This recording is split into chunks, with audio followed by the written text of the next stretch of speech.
Good afternoon, everyone, and welcome to our session. Thank you so much for staying till the end of the day. I'm super excited to be joined by such amazing panelists today.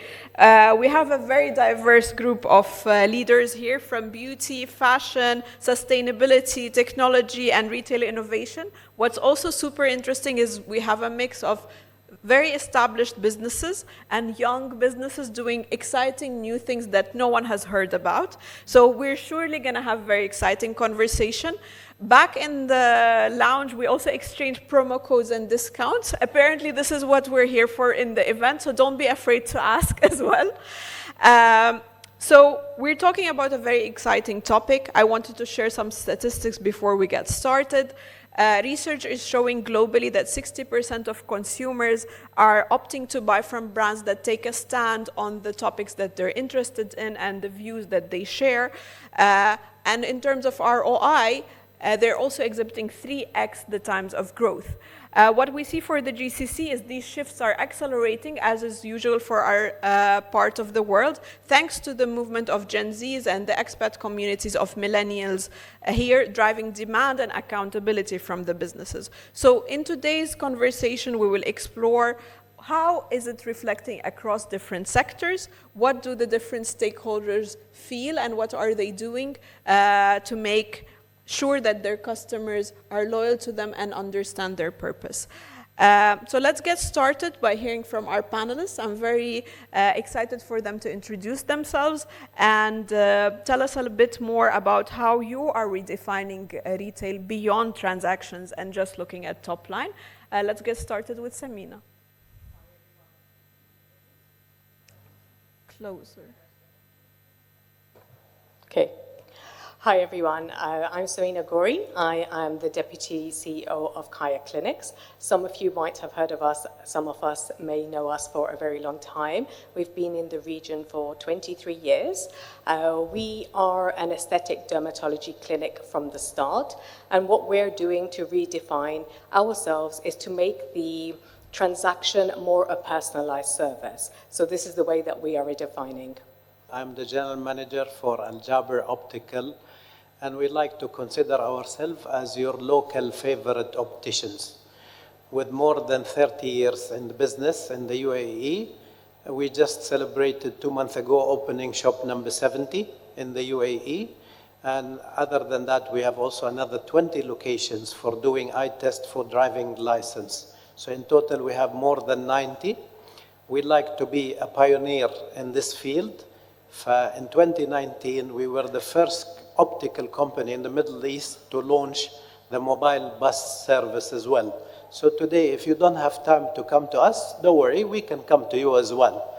And this is part of giving the service. And people always looking, what is next? What is the next commerce?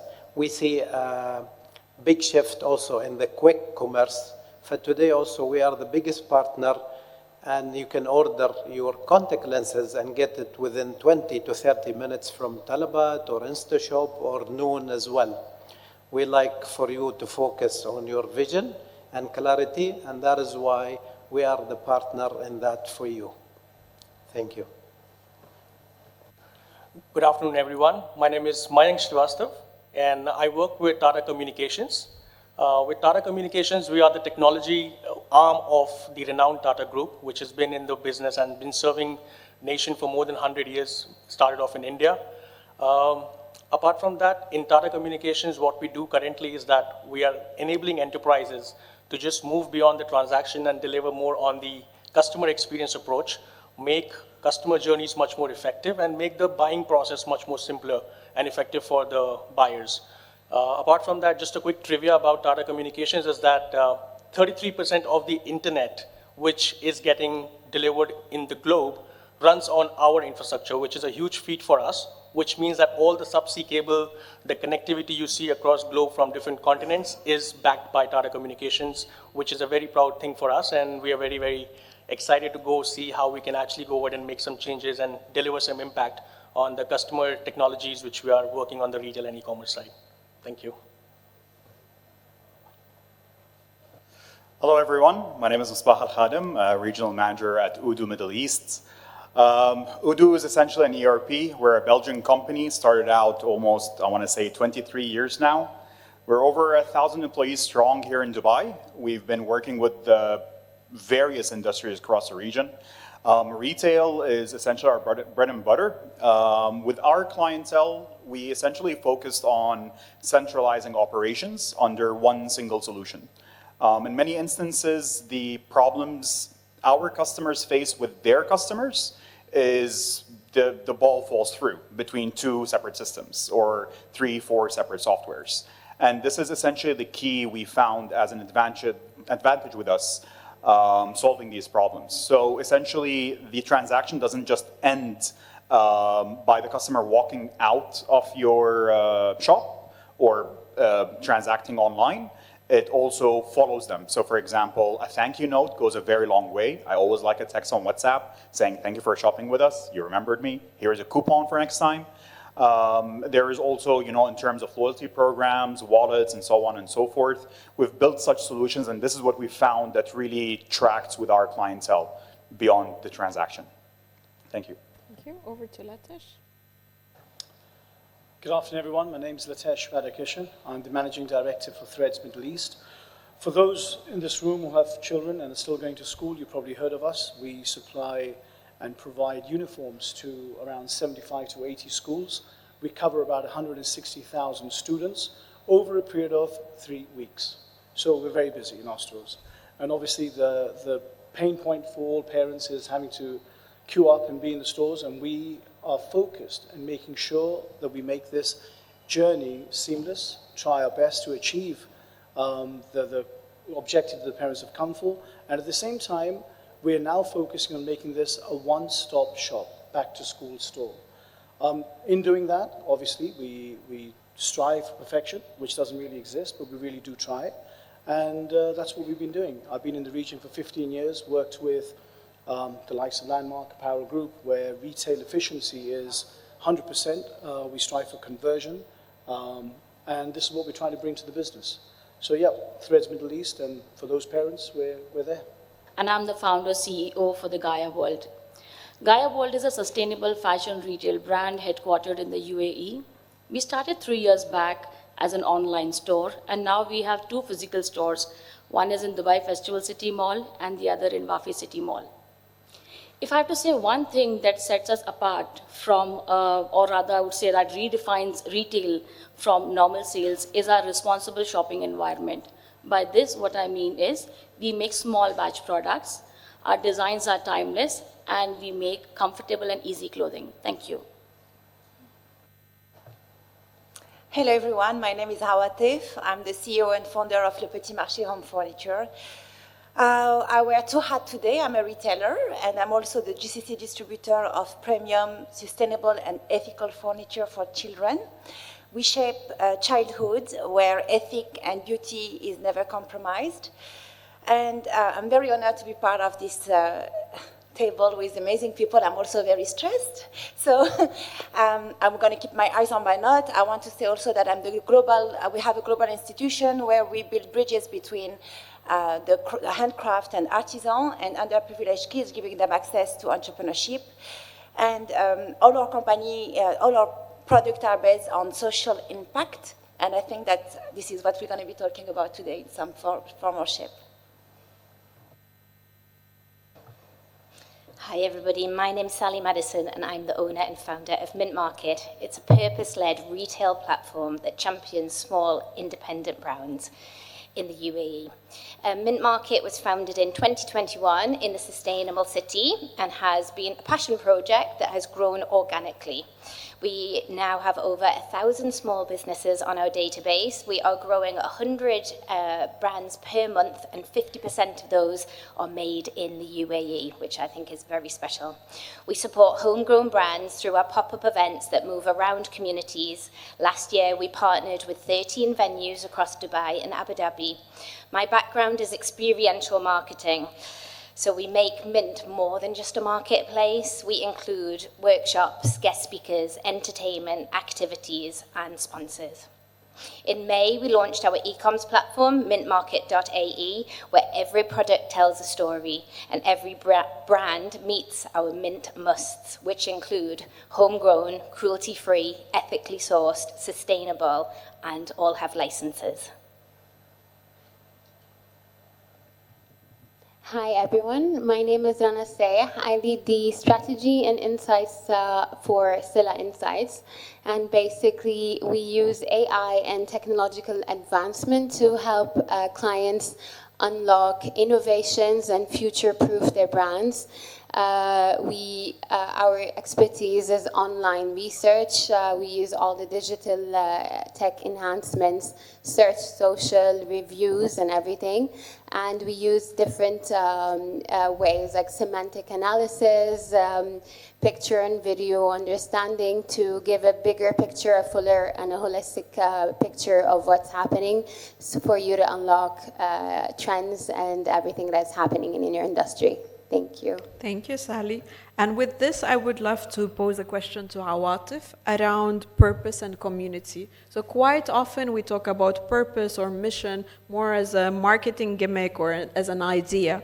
I think many here in the room are questioning, how do you make sure that your purpose is measurable? How do you make sure the outcomes are measurable while you're still building a very, sustainable business? So, in my activity, I am not creating anything new. I'm sourcing products and award-winning brands that exist globally. And one part of the selection is to make sure that they are somehow linked to social media impact. So I would say that, first of all, we are always working in collaboration with companies that had already this expertise before we also. As a young company, I'm relying a lot on the expertise that they have. But also, on my end, we are creating events and making sure that culturally it is relevant. By community participation, we have all the KPI related to social impact as well. And I don't know if I'm answering exactly to the question, but it's just creating an ecosystem where the products are part of an experience rather than the opposite. All right, Does thank it you. make sense? Ranjit, maybe you have some more insights around how are you measuring purpose within your business and how you kind of set it up for your teams, for your employees, and then for your customers to witness. For the Gaia world, purpose is the backbone. If I see, we have 3 measurable aspects that we depend on. Number 1 is the resource. Number 2 is the process. And number 3 is the consumer. Now, if I talk about number 1 resource, we buy from local vendors and from small-scale industries, which are generally family-run, maybe in some remote place in India. Number 2 is our process. So our packaging is done from recycling material, and our price tags are seed-based. Here, what I mean is, when a consumer buys a product from us, they do not just cut the price tag and just throw it away. We encourage and educate them to plant that price tag, and thereby directly and indirectly they become part of our movement, which is making the earth a better place. And third is our consumers. So our consumers have the liberty to witness what is actually happening in a workshop. So they can see a piece of fabric turning into a product. Now these 3 form a base of our community building. Apart from this, we also invite local artists who come and showcase their skill. We conduct free workshop for consumers where they can come and be a part of these workshops. And thereby, our store turns into a cultural hub. And that's how purpose, community, and culture be a part of the Gaia world. That's very nice, thank you. Sally, I wanted to check if you want to add more around interacting with Gen Z specifically, and how do you make sure that the authenticity is real and not just a checklist? Yes, so at Mint Market, values like sustainability, inclusivity, authenticity aren't an afterthought of what we do. It's embedded into everything, and that includes our Mint musts. So every brand we work with must be homegrown, cruelty-free, ethically sourced and licensed, and that foundation means that we already align with what our conscious consumers want and care about. We bring these values to life through real storytelling, local experiences, and community-focused platforms to connect people to purpose, not just products. It's not about a checklist. It's about creating a culture that's human. Maybe you have some anecdotes from your customers to share as well? From our customers? Yes. You've thrown me now. I didn't practice that I'm so one. sorry. Our customers are returning customers. They come to our pop-ups, they follow us around Dubai and Abu Dhabi, and then they shop online. So they are purpose-driven customers. That's amazing. So as we're talking about purpose and measurement, I wanted to go back to Saleh with 30 years, you've said, in the business, right? And to talk about loyalty and how you're measuring loyalty and your customer experiences in the stores as well. Sure. I mean, of course, the numbers, the sales, the traffic, footfall in the stores, and the average is, of course, everybody's looking at that. But is it enough today? We don't believe that. What we believe today is a big difference with your customer experience is how often do you get your customers to come back to shop for you. So we look at the frequency of the customers, how many times they buy from us. On average, people buy optical frames from us once every 2 years and sunglasses once every 1.5 years.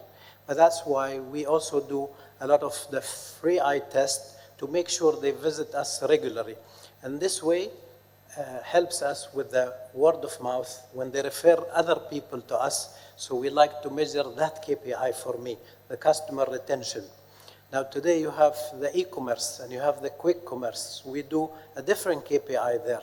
Today when you want to shop online, you want to make sure what I ordered and I spend so much time to look at the website or the mobile app, and then suddenly they tell you, sorry, it's out of stock. So we give the KPI for the e-commerce to make sure the product is always available and no cancellation at all happens there. At the same time, I like to give something back to the community. So another KPI that I give to my team to say, okay, how much did you do in the community? For every year now, we are doing about 30,000 eye tests for school children.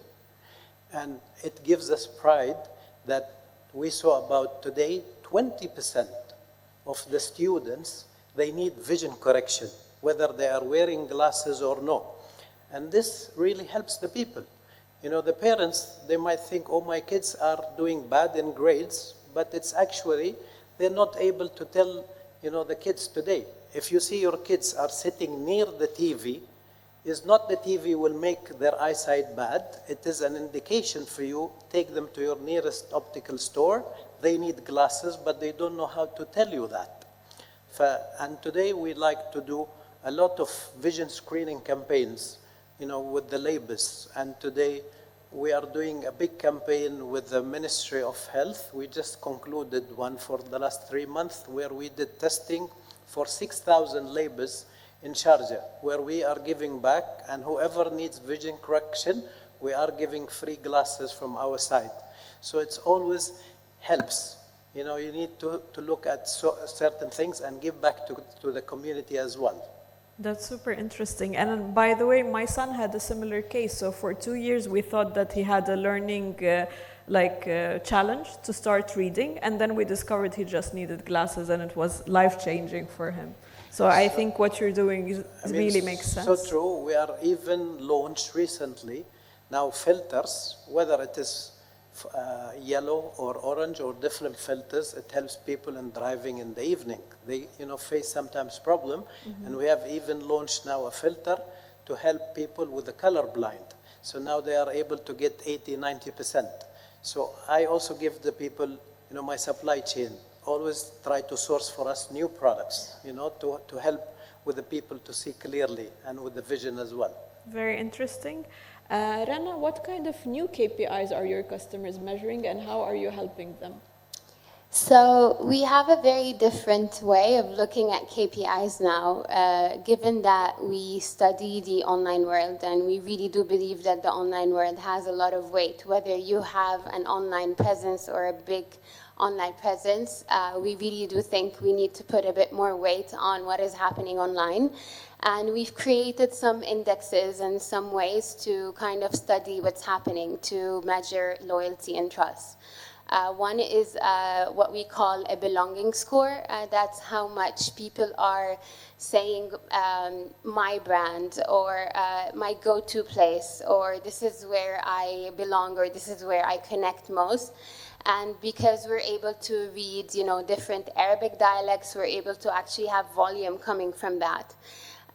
Another way that we also kind of try to measure loyalty or trust is cultural connection or cultural resonance. And, all brands now are trying to be visible in Ramadan and national days, but we're also trying to see other moments where brands can connect, and that could be, pop culture moments, football chatter, all these things, and we kind of see how there's a connection between the brand and those moments to be able to see how things are flowing. And while people try to own only one moment, we are advising brands to also kind of have consistency and try to own many moments, because you really, to achieve loyalty, you really want to connect with your consumer across the year, not just for one specific moment. A third thing, and this is one of my favorite, now in our region, everyone is an influencer. Like everyone, there's like the skin routine, you have the get ready with me, a day in my life, regardless of whether you have followers or not. And what's beautiful about AI is now that we can capture these stories using imagery and video understanding and analysis through AI, and we can see organic product placement and organic places that they're going, and see how it fits, how your product fits in an everyday life. And if you see your product or your service going along in your users' everyday life, you understand that this is how loyalty will follow through. And then the final one is a bit more niche. It's more cause-oriented, and we see a lot of the Saudi clients of ours, wanting to put it as a KPI, which is the cost connection. A lot of people are now advocating for sustainability, for eco-packaging, inclusivity, and what we try to measure right now is whether your message is clear to your client and whether they connect the brand with that cause that you're trying to advocate for. So these are all disruptive KPIs, but we really genuinely think these are the next level, and this is how you actually guarantee making sure, at least with the millennials and the Gen Zers who are online and that you're connected with. And do your customers need to have a huge volume of Not conversations? at all. Not at all, because now with AI, there are so many ways you can actually get the volume that you need to create the measurements and understand growth. And that's one thing that I always try to educate the clients with. It's because people always like, but my industry is not online. But you would be surprised, that industries are all online now, and you just have to find a way of, are they the picture posting people, or are they the dialect people? Are they in community groups, Facebook groups, WhatsApp groups? Because we can measure everything right now if it's online and public. That's super interesting and very exciting. Speaking about niche industries, Latash, you've mentioned you need to dress all our kids in just 3 weeks. So how do you make sure that you balance the scale and profitability with the purpose and values of your business? So I don't think for us purpose and business actually differ. I think every decision we make is actually part inbuilt with the decisions that we are holding. So we source sustainably. We look at ethical ways of sourcing. We look at child labor that goes into when we're sourcing. Obviously, a lot of our products come from China, from Peru, and from Vietnam. So there is a concern of how it is done. Plus, what we provide in our stores is a one-stop shop facility. I mean, for all of us who have kids, the stressful time of getting a uniform going to the stores and then not finding what you're looking for and then having to go and buy another backpack or a shoe. So what we've said is we want to provide convenience. At the same time, we want to make it easy for the parents, and we want to make it price conscious, because we are conscious that everything is expensive. And if you have 2, 3 kids, it sort of multiplies quite easily. So I think we provide a service, and we believe in providing a service that will allow us to gain confidence, trust in every household. And also our second customer is a school. So whatever we do and whatever trust we build, it's in partnership with the schools. If today the consumer is not happy with the quality we produce, the product we sell, they complain to the schools. And as moms and dads, we all do, right? We're not happy with the shirt lost color, sort of decolored, or the trouser was too short, it wasn't ready. So all these minute things, but you imagine when you serve 160,000 students and nearly 400,000 parents that follow with it, the amount of complaints we can get. But I'm happy to say the team has really, really pulled up immensely. We really have focused on our core KPIs, which is definitely making it easy for the parents, making it easy for the students, and supplying it. So purpose and profitability come in very simple. I always say, when the why is clear, the how is easy. And we're very clear with our why we're doing this. We want to be the #1 back-to-school store in the world. We are looking at expanding internationally, but I think we've got to get the UAE market correct, and I think we're doing it. For the last 15 years, we have been doing it. That's a very nice mission statement, let's say. I love it. Samina, over to you. We've had the pleasure of working together, and I also know you have a very extensive experience in the beauty space and in retail overall. You've witnessed online, offline, and the services industry, so I'm quite curious to see, where do you see more resonance with the consumer? Where do they express themselves? Where do they connect with the brands? And how you've seen it differ across the industries you've worked with? Okay, yeah, so I've been in the industry for more than 20 years.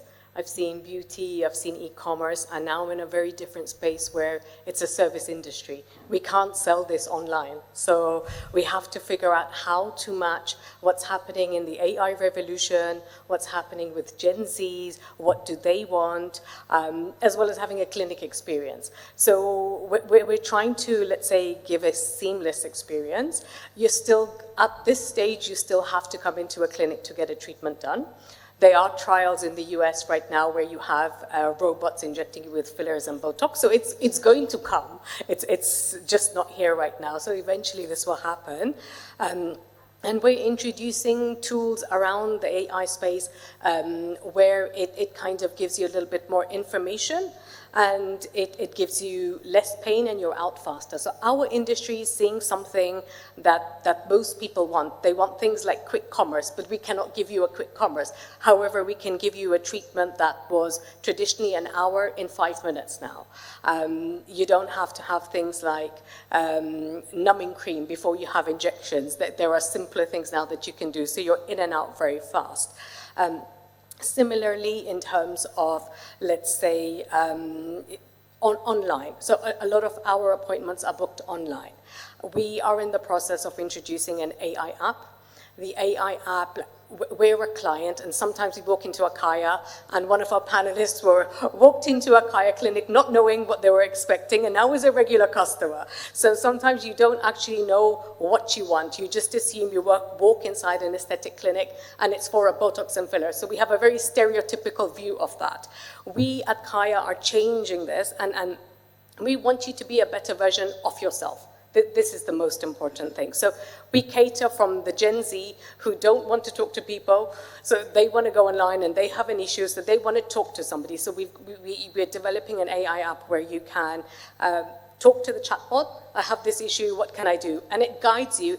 Eventually you're going to have to come into a clinic, but there will be different ways of arriving to that. So we're trying to break down the barriers, whether you are someone who doesn't like to use AI and you want to call up the call center. We have real humans that will guide you, and whether you are someone who just wants to quickly get an answer and book an appointment, we will have the solution for that. So that's what we're trying to do to really give you the ultimate service at any generation that wants to come to Kaya. So essentially what you're saying is be where your client is and service them the way that they want to be Exactly. serviced, right? Exactly, yes. So speaking of AI and chatbots, over to the technology gurus in the room. Misbah, could you let us know more about the opportunities that you see for retailers within that space and how can they utilize technology to achieve customer excellence?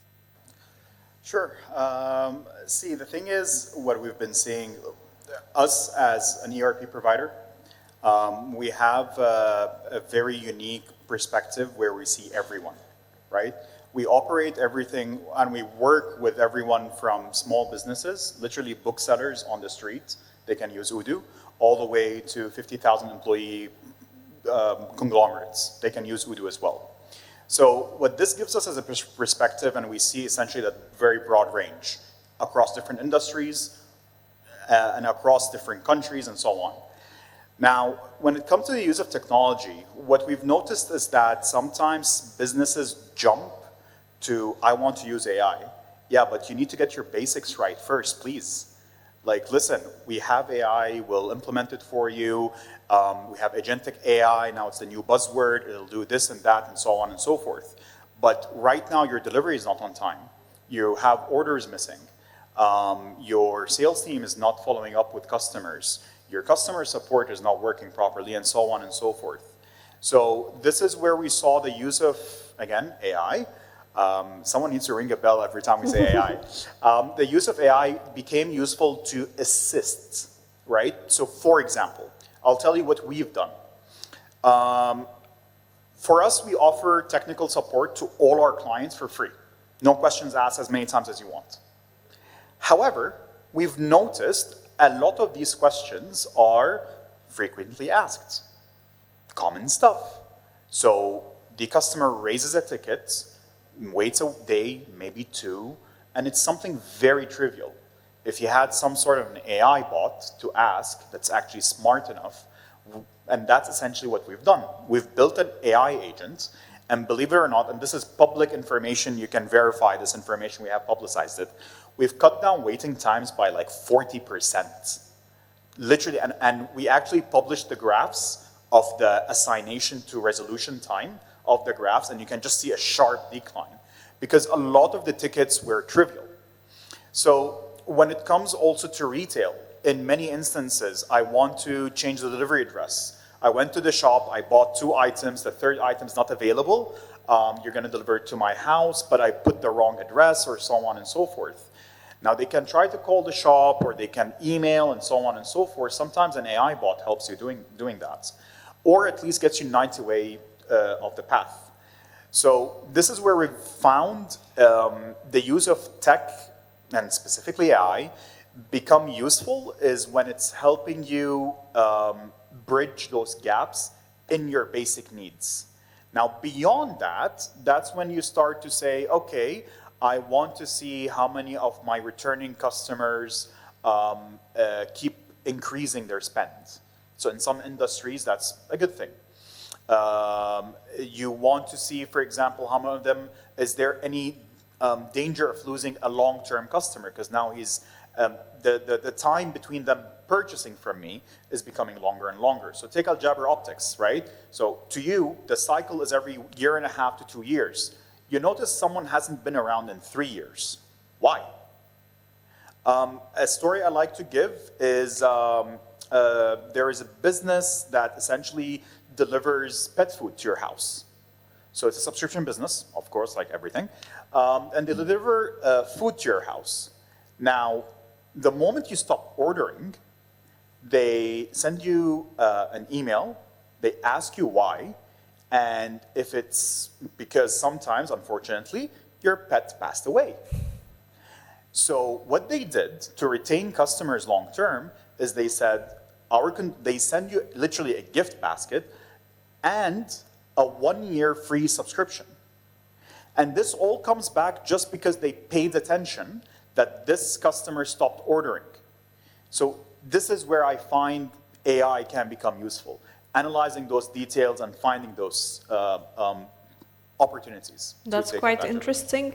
Mayank, in Tata, how have you started using AI for your customers, and maybe there's some interesting projects you're working on now. Sure. Thank you, Darren, for the question. So before I jump into this question of AI and how Tata is enabling all the enterprises on the AI front, I just want to give you a personal example of how I landed up in Dubai. I think many of us are fortunate enough to call this brand as home, which itself is called Dubai. For me, which started off as a vacation 10 years ago, just turned out to be a complete experience for me because Dubai gave me that experience when I came on a vacation here. So I understand that experience and technology, they go hand in hand. If you have to deliver experience to your customers, you have to enable technology, you have to deploy technologies. It can be at stages, as Misbah, my friend, mentioned about that you have to get the basics right, but at some point you have to understand that technology plays a very, very important role. And with AI, I think it's just fueling the technology speed with which we are doing the new advancements, new developments. For example, like we all look at these new Chinese cars in the market, like on the roads. All of a sudden, we just see all those new vehicles coming on the streets. So it's all AI which has built that kind of technology to go and give that scale. Companies like GMC, General Motors, BMW, they took 20, 25 years. I mean, they have a legacy to go ahead and deliver those products. But a new company coming ahead and disrupting the whole market, you have to have technology in place. So I think with Tata Communications, how we go ahead and empower the organizations is to just move beyond the transactions and give a more meaningful and a more personalized experience to each customer. For startups, for young entrepreneurs, for young businesses, you have a handful of customers and you have to just go ahead and treat everyone equally. But when you have to deliver the same experience at a scale where you have tens and thousands of customers, you need to rely on some kind of reliable technology, and that's where Tata Communications helps with some kind of technologies like AI-assisted live agents, the live agents on the calls, on the chatbots. They can actually go ahead and increase your kind of customer service windows, make sure that your repeat orders are coming in, make sure that the transit, the deliveries which are happening on time, they can be rescheduled. So these are some basic use cases which we have been able to go ahead and solve for the customers. And I think, yeah, we all are there together in it.